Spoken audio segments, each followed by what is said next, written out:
Our next guests are an American punk rock band originally formed in Brooklyn, New York in 2014. Please welcome SURFBORT to the South by Southwest studio. We got Matt, we got Danny, we got Sean, we got Nick, and we have Alex. Welcome.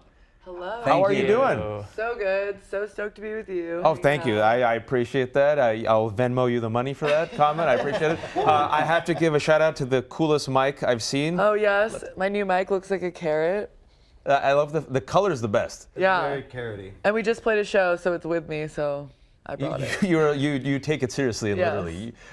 This is your identity. I am the singer. She carries it to the restaurant and orders it. She thinks it works all the time, but it doesn't. Hello? Does it give you extra power when you just feel like... Yeah, I never set it down.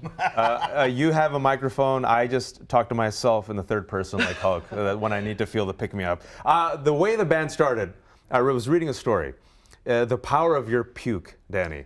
And specifically, I think it was Sean who was just listening to this band. He goes, oh, this band's cool. And he goes, oh, I gotta go listen to this band. So you listen to them and you're like, oh, this is really good. And you get up to the front and tell us what you see. And I went up to the front because I heard like an insane racket that sounded really awesome. And I went up there and watched, and probably like within a song or so, she like pretty much barfed out a whole burrito loaf and then just kept singing. You know, Yeah. like she didn't miss a beat.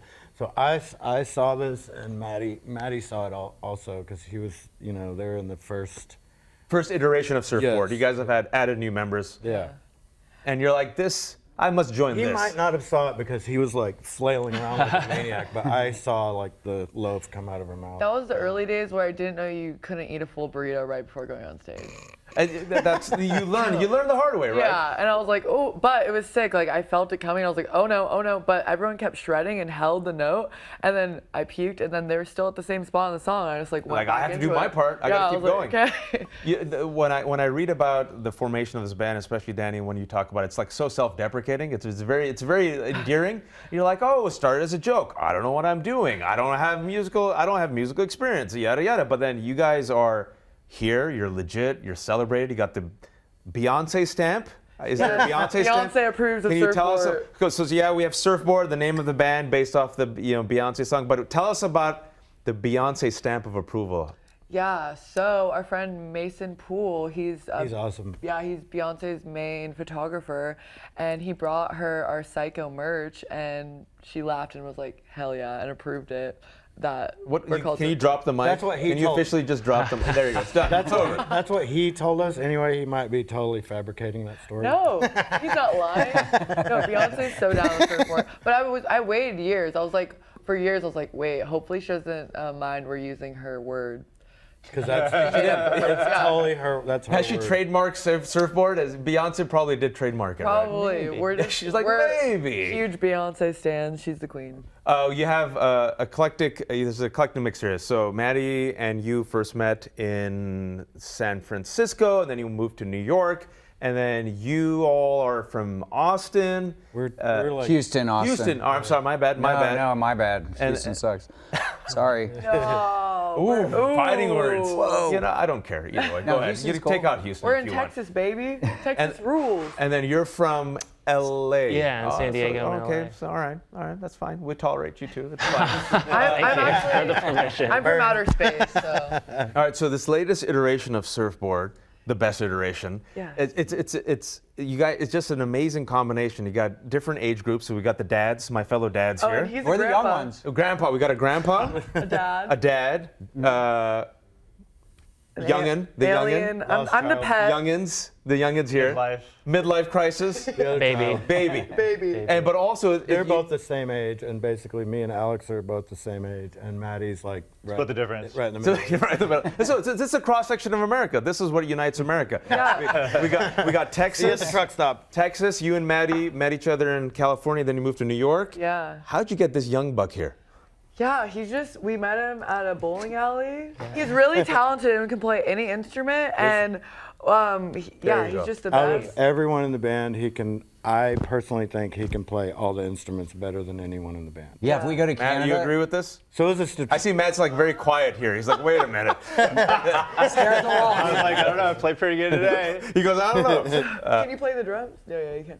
But yeah, and he helped us. He came with us to Coachella, and like it was such a good vibe. He just tells the best jokes, keeps everyone like smiling, hanging out. So when we decided to add a bass player, we're like, oh, we know who to add for the bass player. There's I a think he vibe. does have the sharpest wit. There's a vibe even from just our conversation and even what I read about you guys is that as a punk rock band, oftentimes like it's edgy, it's counterculture, it's DIY. Sometimes you have to be abrasive and aggressive and mean, and you all have a reputation for being very friendly and nice and kind. And there's a great quote, Danny, that you have is to choose love is to go against the prevailing values of the culture. In other words, love is pretty punk.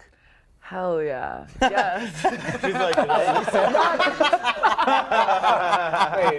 she's like, hell yeah, I'll second that. Quote by me. Yes. Well, I think you can even see it in our pits at our shows. Like it's like a love pit. Everyone's just like grabbing each other, like running around. It's not like super violent, which that could be fun too when pits get super rowdy. But yeah, at the shows, I just want everyone to connect, make new friends, feel welcomed, and feel good in their own skin, and just have a blast. Well, I mean, there's a stereotype for those who don't know the punk scene. He goes, all these kids just thrashing around, raging, but it's a community that comes together. Yeah. Right? It's like, and the community that needs each other and that loves each other. Totally. And you're trying to spread that love. Yeah, when the world's falling apart and feels super fucked up, it's like, okay, we need to come together and like find spaces where we can all just like scream and dance and let out all our angst together.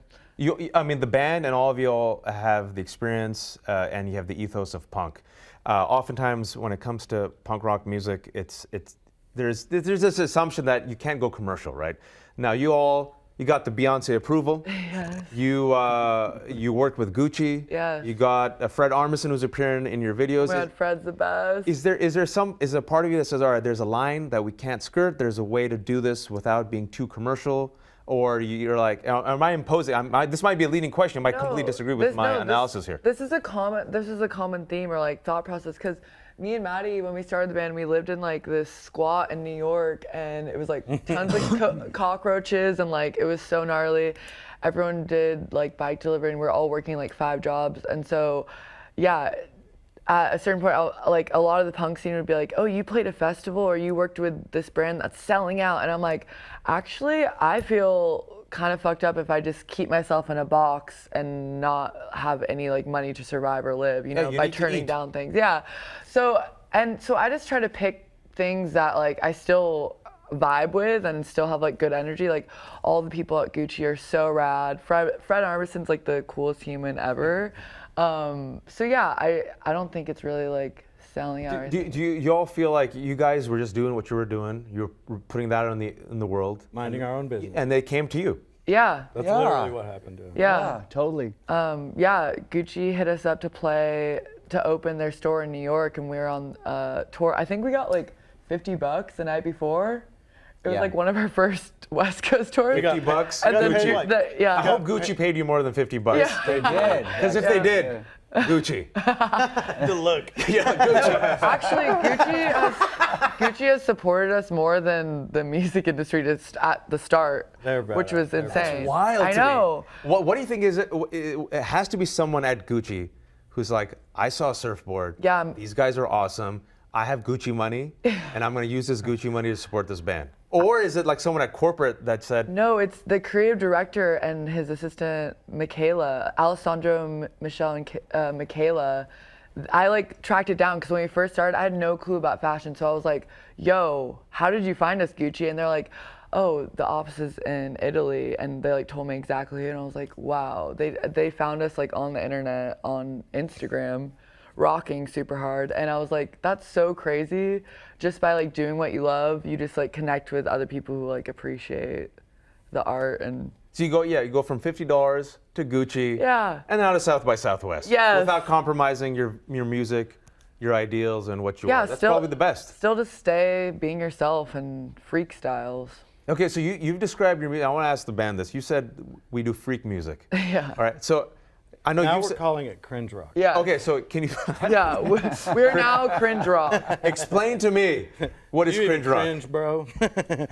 I don't know, like something that's annoying to your visually and to your ears. You know, it's like kind of obnoxious. You know, is what. So you want to be deliberately obnoxious. You like embrace your inner cringe, and then it ends up making you happier in life. So like even making TikToks or something, sometimes it can feel like, ooh, cringy. Like what do you? Like I'm doing? actually putting up a Yeah, why but am I doing this? do it. Cringe rules, and then you're just stoked and like it's like kind of you're just being a dork. So basically it's owning your awkwardness. Yeah, it's connection, I think, through cringe. Yeah. You know what I mean? Like No, it does make sense. everyone can identify with cringe and shame and like, ooh. Being a dork. Yeah. So basically it's like when you make peace with the fact everyone feels like they're a dork. Yeah. Yeah. And you always try to be something else. All of us literally are for real. Like Outsider weirdos, yeah. Like I got this when I was like 19 years old. You gotta show the camera right there. Okay. It's He's the first fully tattooed dork. in Texas. And do you feel like music is a way, especially this band, all these dorks coming together, like the Avengers of dorks, the Avengers of cringe nerds coming together? You feel like, okay, I can express my inner dork, but I feel empowered in a Yeah. way through this. Yeah. This band, this music.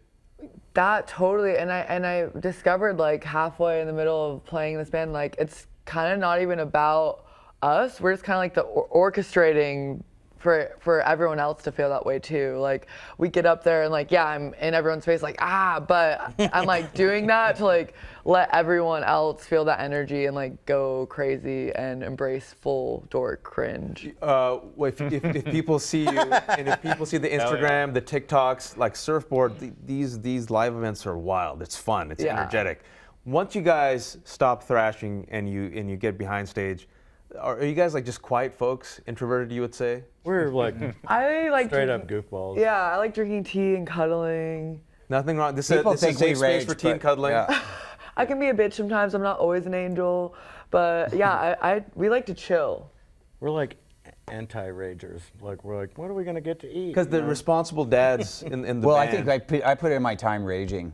And This is true. like pretty much, I think Yeah. midlife everybody, crisis. Yeah, like we all, midlife crisis included, yeah, we all like put our time in raging. Like now I'm like into sparkling beverages. Yeah. Well, it's wonderful to see. It's because oftentimes there's that self-destructive assumption about rock music that people internalize. it's a cliche, yeah. It's cliched, and then you see lives get destroyed.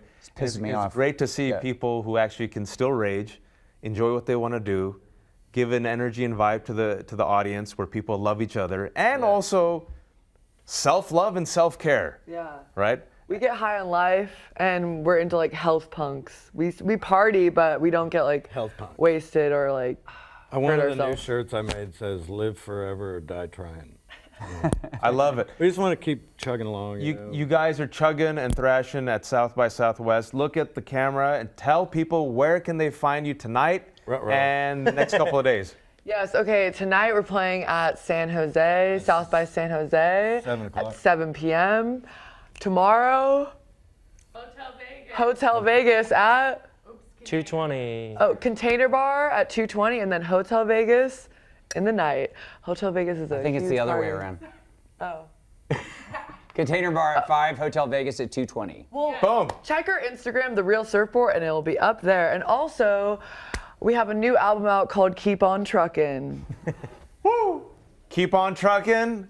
Purchase it now. That was Surfboard. Thank you all for stopping by. Thank you all for tuning in. And Surfboard will be performing on Friday, March 18th at 5 p.m. at the Container Bar. Got it. Saturday, March 19th at 12:30 a.m. at Hotel Vegas Patio. You got it. Nailed it. That's why they pay me the big money. Don't forget, you can watch all of our studio interviews on the South by Southwest TV app, available on Apple TV, Roku, Android TV, and Amazon Fire. These interviews are also available on our YouTube channel at youtube.com/SXSW. And for a complete list of our interview schedule, check out sxsw.com/studio. I'm Wajhat Ali, and thanks for watching. Wow, you Yeah.